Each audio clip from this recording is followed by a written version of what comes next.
Salam sejahtera, terima kasih karena bersama dengan saya di Nazilin Unity Channel. Ini kejutan paling besar dalam dunia politik, juga dalam dunia SPRM di Malaysia.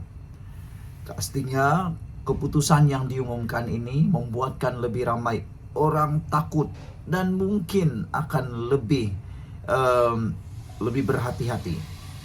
Ini apabila disahkan Azam Baki dilantik semula sebagai Ketua Pesuruhjaya SPRM. Kita ketahui sejak Azam Baki menjadi Ketua Pesuruhjaya SPRM, banyak tangkapan demi tangkapan yang melibatkan jerung-jerung besar telah pun berlaku. Ramai orang yang benci dia bukan sebab dia tak kerja, tapi kerana ketegasan Azam Baki dan tindakan Azam Baki tidak mengikut telunjuk sesiapapun. Beliau bekerja dengan tegas, penuh integriti, dan telah pun membuat reformasi yang luar biasa. Sejak hari pertama Azam Baki menjadi Ketua Pesuruhjaya SPRM, ramai orang yang tak suka. Bukan kerana dia tak boleh kerja atau tak pandai kerja, tapi tindakan beliau yang tegas. Tetapi kerana tindakan Azam Baki yang cukup tegas dan sangat berintegriti. Pada pendapat anda, adakah tindakan ataupun adakah pengumuman pelantikan semula Azam Baki ini akan membuatkan lebih ramai orang akan bising, terutamanya pembangkang. Pembangkang ni biasalah kan, siapapun yang akan dilantik mereka akan tetap bising. Mereka dengan penuh tuduhan demi tuduhan akan dilemparkan, termasuklah mahu supaya Azam Baki digugurkan. Tan Sri Azam Baki dilantik semula sebagai Ketua Pesuruhjaya SPRM bagi tempoh setahun berkuat kuasa 13 Mei ini. Ketua Setiausaha Negara Tan Sri Samsul Azri Abu Bakar menerusi kenyataan dimaklumkan yang di Pertuan Agong Sultan Ibrahim telah memperkenankan pelantikan semula Azam Baki bagi memegang jawatan tertinggi dalam SPRM. Sukacita dimaklumkan bahawa selaras dengan subsection 5 dalam kurungan 1 dan kurungan 2 Akta SPRM 2009, Akta 694 yang di Pertuan Agong telah pun memperkenankan pelantikan semula Tan Sri Azam Baki sebagai Ketua Pesuruhjaya SPRM untuk tempoh 1 tahun berkuat kuasa mulai 13 Mei 2025 hingga 12 Mei 2026. Pelantikan semula ini berdasarkan pengalaman, komitmen dan pencapaian beliau sepanjang mengetuai SPRM, kata kenyataan itu. Sebelum ini, Azam Baki, 62 tahun, telah 2 kali dilantik semula bagi memegang jawatan itu, masing-masing selama setahun, iaitu dari 12 Mei 2023 hingga 11 Mei 2024 dan dari 12 Mei 2024 sehingga 12 Mei 2025.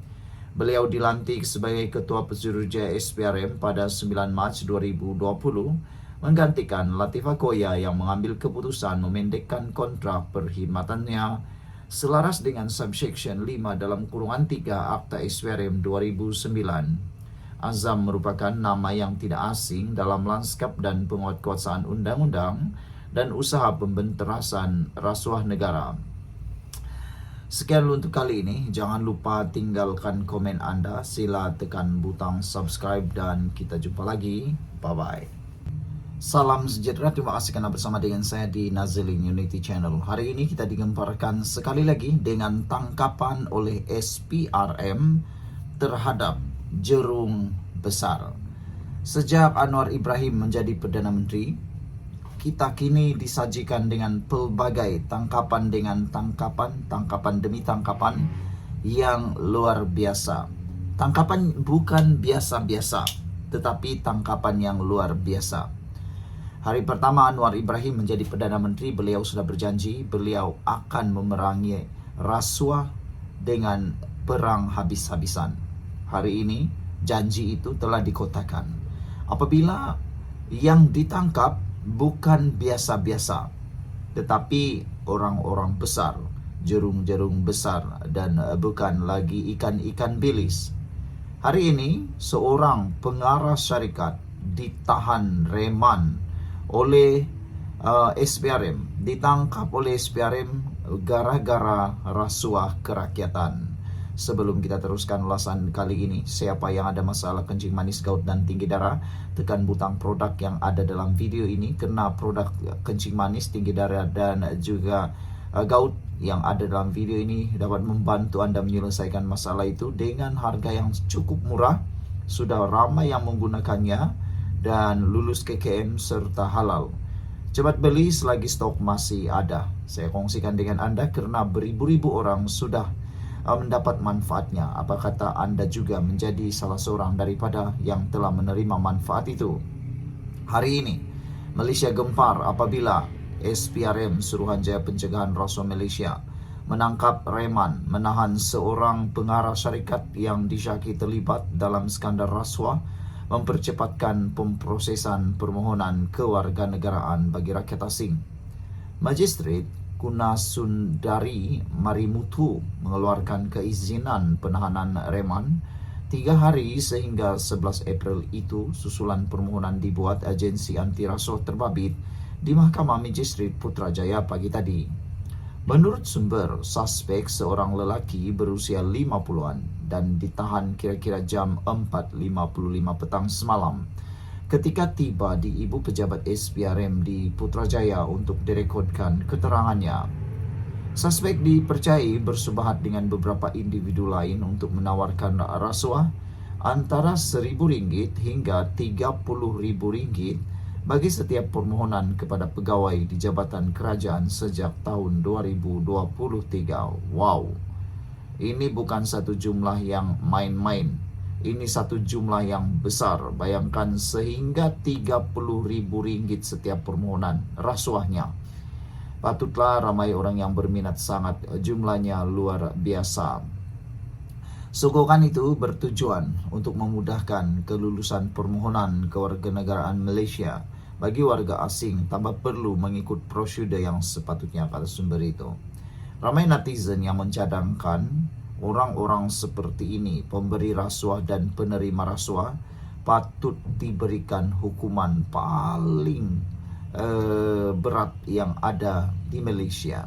Mereka kata hukuman yang ada sekarang mungkin tidak membuat mereka serik. Jadi apa pula pendapat Anda semua? Ada juga persoalan ialah mengapa para penjawat awam sanggup menerima rasuah. Ada yang mengatakan mungkin kerana gaji yang kurang. Apa pula pendapat Anda? Patutkah dinaikkan lagi gaji sehingga barulah berhenti perbuatan rasuah? Sementara itu, pengarah kanan bahagian perisikan SPRM Idris Zahrudin mengesahkan penahanan berkenaan dan memberitahu kes disiasat mengikut Seksyen 17 Akta SPRM 2009. Sekian untuk kali ini. Jangan lupa tinggalkan komen Anda, tekan butang subscribe. Bye-bye.